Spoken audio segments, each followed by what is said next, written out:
Olivier Rafovitz, bonjour, Boker Tov.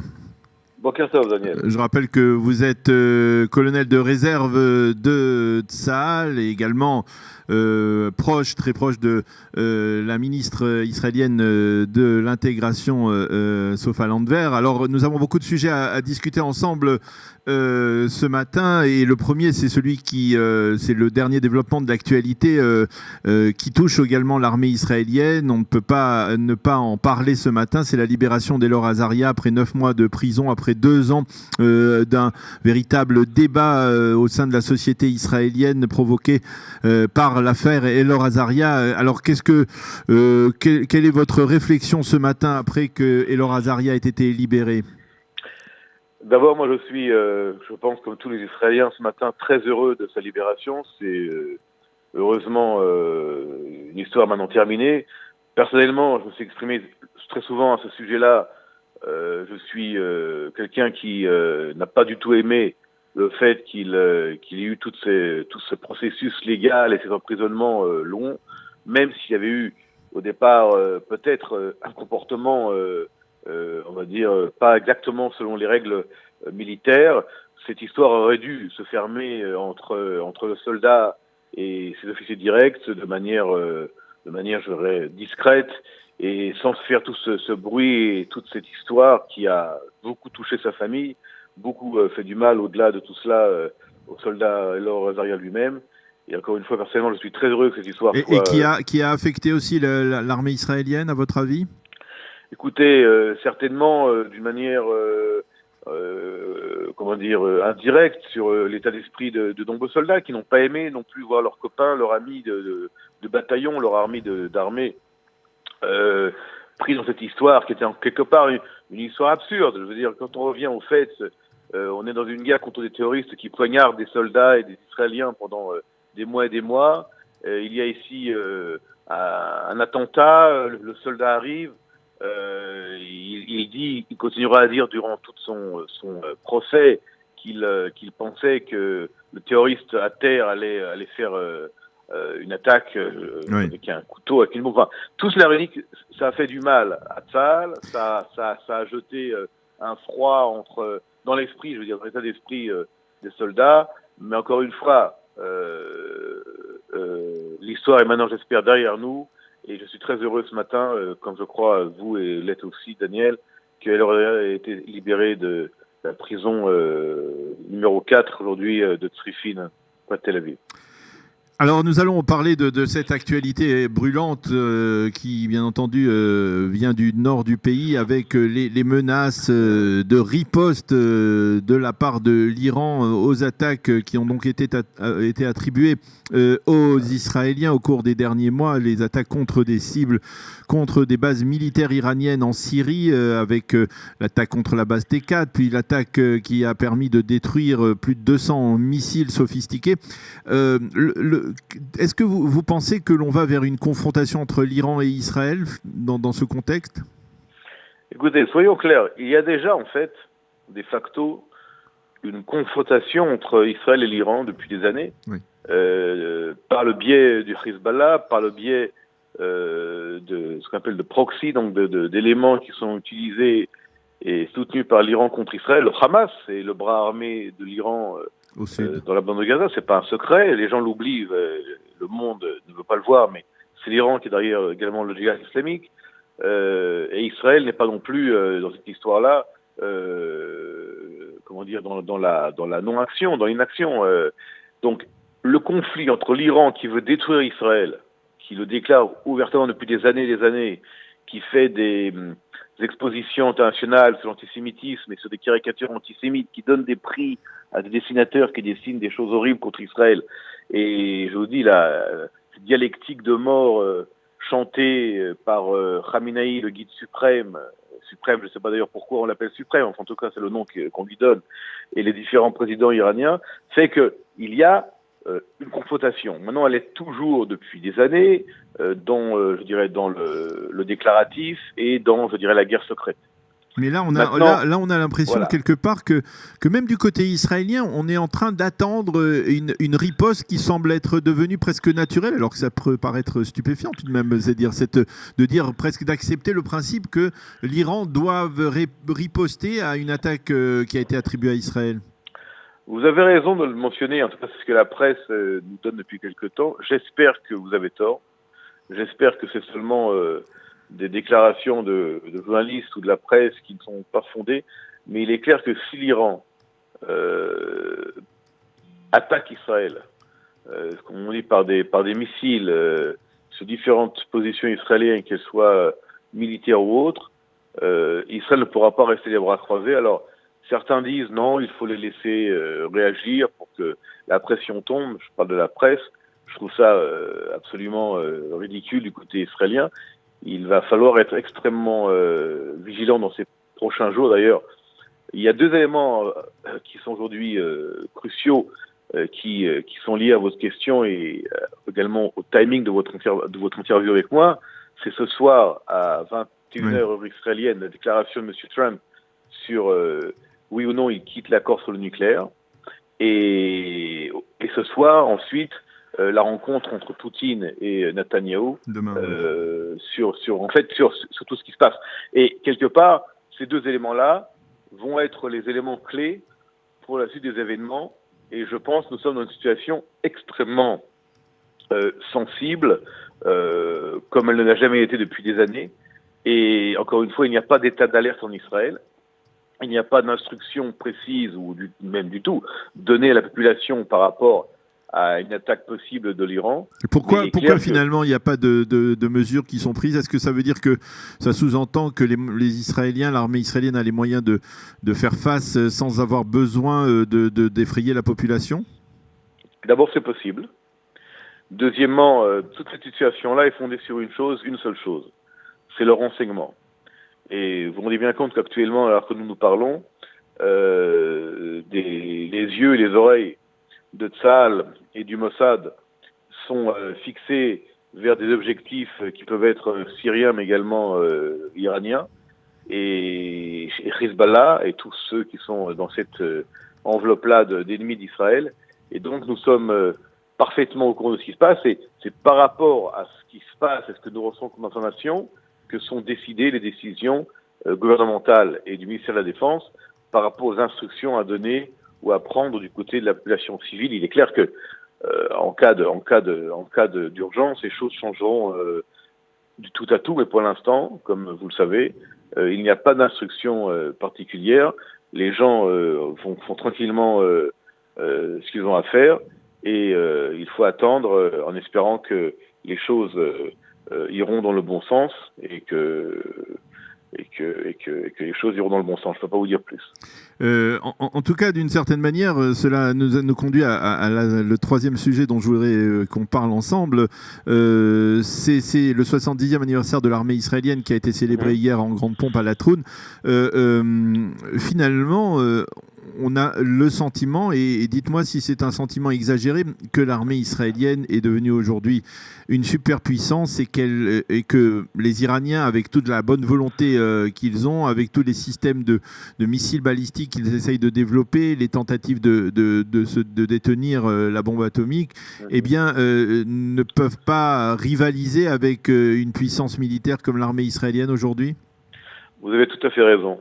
L'armée israélienne est parmi les 3 plus puissantes armées du monde aujourd'hui. Dans certains domaines, elle est peut-être même la plus puissante. Encore une fois, il ne faut pas jouer ni l'euphorie, ni trop d'enthousiasme. C'est pas la manière d'Israël de faire. Mais il est clair que Tzahal, Tzva Hagana l'Israël, après 70 ans, est passé d'une petite armée ultra populaire de gens qui avaient la motivation et la fougue pour se battre pour l'indépendance d'Israël, à une armée extrêmement sophistiquée, dotée de capacités opérationnelles.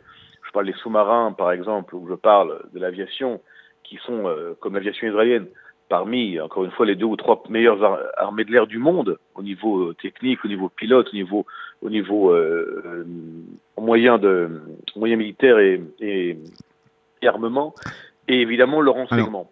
tout cela réunit, juste un mot, tout cela réunit fait qu'effectivement la puissance militaire d'Israël est, je dirais, la dissuasion première pour dissuader les gens qui pensent à nous attaquer, qui voudraient nous attaquer. Et l'Iran doit bien réfléchir, ce soir, et hier et demain, et aujourd'hui bien sûr, avant qu'elle passe à l'action, parce que l'Iran n'a pas de frontière avec Israël, mais l'Iran n'est pas loin d'Israël pour qu'Israël puisse également la toucher s'il y a besoin. Alors, je pose la question au colonel que vous êtes, et vous avez été longtemps porte-parole de l'armée israélienne. Est-ce que finalement, et on peut se poser la question dans le cadre de cet anniversaire, 70e anniversaire de l'armée israélienne, est-ce que finalement, ce n'est pas trop? Et je pose cette question parce qu'il y a quelques jours, l'un des leaders du judaïsme mondial, Ron Lauder, le président du Congrès juif mondial, a dit il suffirait qu'Israël achète un avion de moins pour résoudre de nombreux problèmes dans les relations entre le judaïsme de diaspora et le judaïsme israélien, ou même dans les relations dans le domaine social. Finalement, est-ce que, et peut-être qu'on peut poser la question, puisque nous sommes sur Kalita en matière d'intégration, finalement, est-ce que ce n'est pas trop? Est-ce qu'on aurait pu acheter peut-être un ou deux avions furtifs F-35 en moins, et on aurait eu peut-être 500 millions de dollars pour améliorer, on va dire, les domaines des secteurs comme l'éducation, comme l'intégration des Olim, comme certaines détresses sociales. Qu'est-ce que vous en pensez? Écoutez, là on parle d'un sujet beaucoup plus large, mais si vous me donnez un peu de temps, je serais heureux de le traiter brièvement avec vous. Écoutez, nous sommes depuis des années, si on parle du budget et de la manière de gérer ce budget national, dans un dilemme total. Le dilemme c'est, faut-il acheter, je parle d'abord des armes offensives ou des armes et des systèmes défensifs. De quoi je parle? Par exemple, vous me dites, on aurait dû acheter peut-être moins d'avions furtifs ou moins de tanks et donner plus dans le social. Avant de parler du social stricto sensu, parlons maintenant de la protection de la population civile. Parlons de Sderot, par exemple. De Sderot avec les abris contre les Qassam, n'est-ce pas? Oui. Est-ce qu'il faut mieux développer des dômes de fer et d'autres systèmes anti-missiles, anti-mortiers qui valent X, ou alors il faut faire plus d'abris pour que les gens puissent se protéger à Sderot, dans toute la région de Haute-Faza. Et à chaque fois, ce dilemme est là, il existe, et Israël, à chaque fois, essaye, si vous voulez, de partager ce budget entre ce qu'il faut faire pour attaquer l'ennemi avant qu'il vous attaque, n'est-ce pas? Mais s'il vous attaque, qui est également une possibilité, comment protéger la population? Mais c'est pas exactement la question que je vous ai posée. Oui, je sais, juste un instant. Ça, c'est le premier dilemme au niveau du budget militaire, entre l'offensif et le défensif. Maintenant, il y a l'autre dilemme, ensuite, qui est entre le militaire, d'offensif et offensif, et le social. Et là, effectivement, à chaque fois, il y a des tensions et vraiment des discussions âpres entre les différents ministères, entre autres ministères. C'est d'abord et avant tout le ministère de l'économie et des finances qui est le premier à décider où va l'argent. Ensuite, il y a des répartitions parmi les ministères. Le ministère, par exemple, des Affaires sociales et le ministère de l'Alia sont des ministères, on va dire, un peu les enfants pauvres du gouvernement israélien, comme vous le savez. C'est un choix déjà d'organisation et d'orientation politique de l'État d'Israël. Si vous me posez à moi la question, je vous dis que c'est très grave pour Israël, depuis des années et des années, de laisser pour compte les populations dites, qu'on appelle, entre guillemets, fragiles, au niveau économique, au niveau social, parce que ça a également un impact sur la force d'Israël. Et il est clair qu'aujourd'hui, nous devrions, parce que nous devenons pas seulement une puissance militaire que nous sommes devenus, mais également une puissance économique, le petit État d'Israël qui attendait que la diaspora lui donne de l'argent, c'est fini ça. C'est maintenant seulement c'est Israël qui donne de l'argent à la diaspora pour renforcer les communautés à l'extérieur, même en Europe de l'Ouest. Donc tout ceci aujourd'hui demande, je dirais, un rééquilibrage. Et si vous posez à moi la question, bien sûr qu'il faudrait donner plus d'argent au social, plus d'argent à l'intégration et plus d'argent même à l'encouragement à l'ALIA. Mais est-ce que cet argent devrait venir de l'armée? Par exemple, on pourrait dire, pourquoi autant d'argent va dans des yeshivot? Pourquoi autant d'argent va dans le secteur arabe, qui est un secteur qui demande beaucoup d'argent, par exemple, au niveau social? La grande majorité de l'argent qui est payé au Bitoach Leumi, donc à la sécurité sociale israélienne, la majorité de l'argent qui est payé par les employés, par les ouvriers, par les travailleurs israéliens, tombe dans les poches du secteur arabo-israélien. Parce que c'est une population très faible au niveau économique et social par rapport à la population juive. Je pourrais dire, ce n'est pas juste. Donc si on parle d'injustice sociale et si on parle de problèmes sociaux, vous avez tout à fait d'accord, vous avez tout à fait raison, pardon, je suis d'accord avec vous à 100%, mais ceci demande un rééquilibrage général. Et vous donnez aux uns, les autres disent, nous aussi on veut. Et regardez la difficulté qu'il y a aujourd'hui pour essayer de baisser, par exemple, les subventions aux yeshivot. Certains disent il faut donner, d'autres disent il faut moins donner. Mais il faut quand même donner, puisque si on ne donne pas, ces gens-là seront dans une et puis il y a derrière cela, il y a une problématique au sein même de l'armée, parce que finalement, si les budgets ne suivent pas au niveau de l'armée, eh bien, par exemple, les cerveaux géniaux de certains jeunes soldats israéliens qui sont dans les unités comme Shmona Mataïm ou dans 8200, eh bien, ces cerveaux-là partiront très rapidement après 3 ans de service militaire ou 4 ans de service militaire dans le privé et construiront des start-up, mais ne profiteront pas au développement de l'armée et affaibliront d'une certaine manière l'armée. Il y a aussi cette... Si vous me permettez, je voudrais peut-être, puisqu'on est sur votre radio, Radio Kalita, qui est également une radio qui veut servir et qui sert Israël et puis les Olim en particulier. Au-delà des Olim, les Israéliens en général, puisque les Olim sont des Israéliens qui sont des nouveaux, mais qui sont aussi Israéliens. Je pense qu'on pourrait lancer 2-3 idées. Et vous me parlez d'aider le social. Je vous dis une chose, moi, qui me perturbe depuis des années. J'ai habité Jérusalem, j'ai habité le nord d'Israël, actuellement j'habite Tel Aviv, mais je me balade dans le pays comme tout le monde. Je suis, moi, extrêmement, je vous dis franchement, extrêmement écœuré, énervé, de voir des constructions de bâtiments, d'immeubles ultra luxueux, qui sont très jolis, mais qui ne répondent pas, en fait, aux besoins sociaux et d'habitation des Israéliens. Moi, par exemple, je dirais oui, donnons le droit de construire des immeubles ultra luxueux qui vont en général être vendus souvent à des touristes ou à des gens qui sont entre Israël et l'étranger, mais que les promoteurs immobiliers qui ont le droit de construire et de s'enrichir grâce à ces immeubles-là aient le devoir de construire, s'ils reçoivent le HITER, le permis de construire, le devoir de construire des immeubles à loyer modéré dans les mêmes villes pour permettre aux populations plus faibles et plus fragile au niveau économique, de pouvoir également vivre de manière décente. Décente. Et un autre élément qui, moi, et je pense aussi à vous, Daniel, si vous êtes Yerushalmite, je suis très, très, très déçu de voir que depuis des années, nous lançons des chants et nous déclarons haut et fort que Yerushalayim est la capitale de l'État d'Israël, ce qui est vrai, mais nous devons renforcer Jérusalem par des constructions de qualité, pas des constructions de qualité, pour que des millions de Juifs puissent aussi venir habiter à Jérusalem et travailler à Jérusalem. On ne peut pas se permettre de laisser Jérusalem aux constructions arabes et ne pas construire de nouveaux immeubles, de nouveaux appartements pour que des jeunes couples israéliens habitent Jérusalem. C'est-à-dire que lorsqu'on parle de tout cela réuni, on est dans une situation où il y a une puissance militaire que nous fêtons, dont nous sommes tous fiers, c'est Tsahal après 70 ans. Nous sommes fiers d'État d'Israël. Nous avons vécu il y a quelques jours les Chagigot, les festivités de l'anniversaire d'Israël, 70 ans.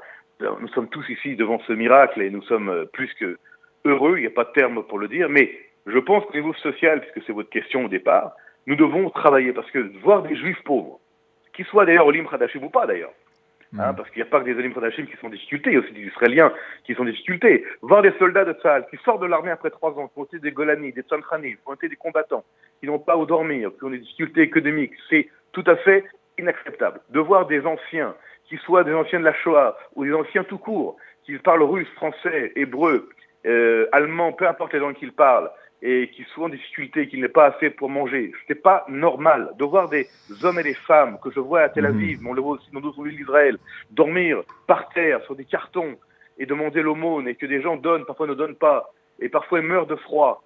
C'est inacceptable pour l'État d'Israël. Et ça, c'est une chose très grave.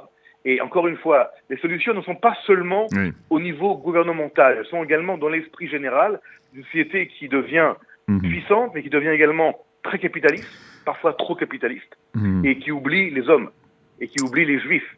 Et Israël ne s'est pas mis en place pour qu'il y ait ici des juifs malheureux. Alors, je ne dis pas qu'il faut donner des solutions à tout. Je sais que je m'arrête parce que votre question, vous l'avez posée, donc je ne peux pas ne pas y répondre, parce que c'est un sujet qui me brûle.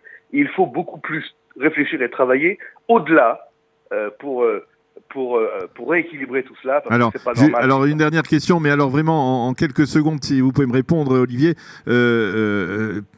Il s'avère que, par exemple, les deux portefeuilles dont nous parlons dans notre discussion, celui du ministère de la Défense et celui du ministère de l'Intégration, sont entre les mains du parti d'Israël Beiteinu, un parti donc russophone.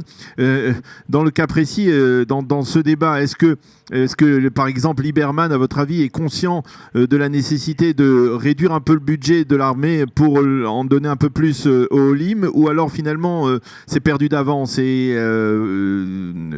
Sofa Landwehr n'a pas la capacité de récupérer du budget du ministère de la Défense pour essayer de promouvoir... Encore une fois, ce n'est pas le...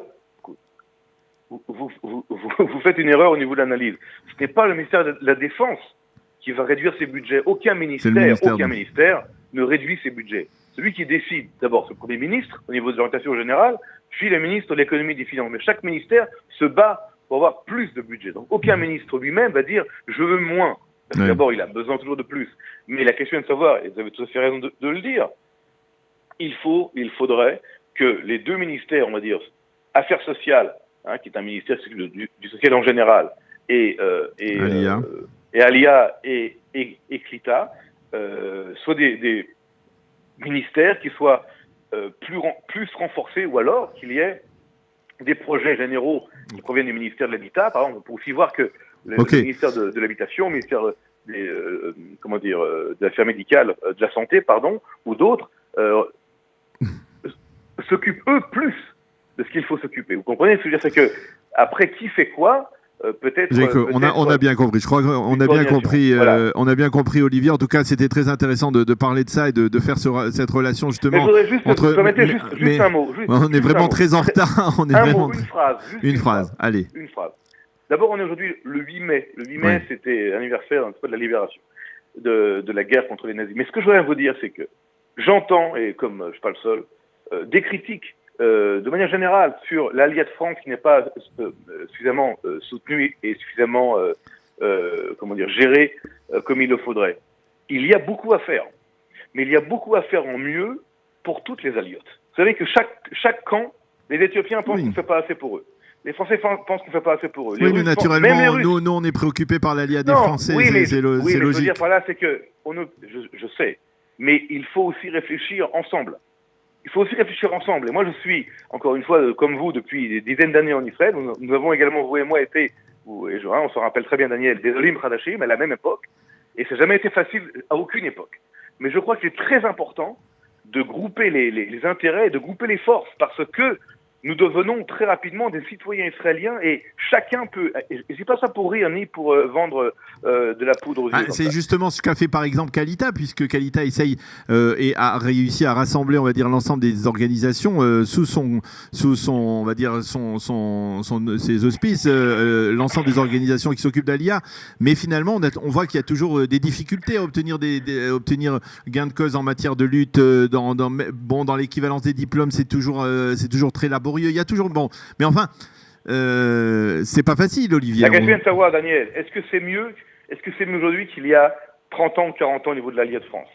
Alors vous allez me dire oui, vous allez me dire non. J'ai rencontré hier à midi un groupe d'anciens de l'Alliance du MAF, du mouvement d'Alliance de France, dont des gens comme David Harari sont sortis ou d'autres dans différents domaines. L'Alliance de France a toujours été une alliance de qualité, avec toujours des difficultés, mais dans toutes les alliances, il y a des difficultés. Maintenant, la question est de savoir, est-ce qu'on veut vendre un message qui dit Israël, c'est compliqué et difficile, ou alors Israël, malgré les difficultés, c'est alors en tout cas, Olivier, regardez, le sujet est trop important pour que l'on en débatte sur un pied, mais donc ce sera l'occasion probablement pour nous de discuter. En tout cas, je voudrais quand même, par votre voix, remercier Kalita et tous ceux qui font pour Israël et pour l'Alia, parce que l'Alia reste pour Israël également une ressource de force et de sécurité pour l'avenir. C'est-à-dire que c'est pas du tout simplement un élément social, c'est un élément de renforcement d'Israël. Donc tous ceux qui font pour l'Alia et l'intégration et Kalita, puisque on en parle maintenant, sont des gens et d'organisations à renforcer et à applaudir dans l'action. Mais l'action est une action de longue haleine. Voilà. Et donc il faut travailler, ensemble. Continuer à travailler, et surtout dans l'union et dans la sérénité, c'est la force d'Israël, ne l'oublions pas. Merci beaucoup Olivier Rafovitz, colonel de réserve de Tsahal, de nous avoir parlé de... Citoyen heureux d'Israël. Voilà. Merci beaucoup de nous avoir parlé, de nous avoir aidé à décrypter cette situation tendue, de nous avoir parlé de l'armée israélienne à l'occasion de son 70e anniversaire et d'avoir fait cette transition justement avec la problématique de la société israélienne, les diverses problématiques de la société israélienne. Merci d'avoir été avec nous. Rendez-vous est pris pour une autre discussion plus approfondie sur le sujet de l'Aliyah et de l'intégration. À bientôt et bonne journée. Shalom. Vous aimez l'histoire juive ? Retrouvez Liana Gurfinkel dans Un jour notre histoire sur Studio Kalita. C'est tous les matins pour découvrir ensemble les événements et les personnages qui ont fait notre histoire.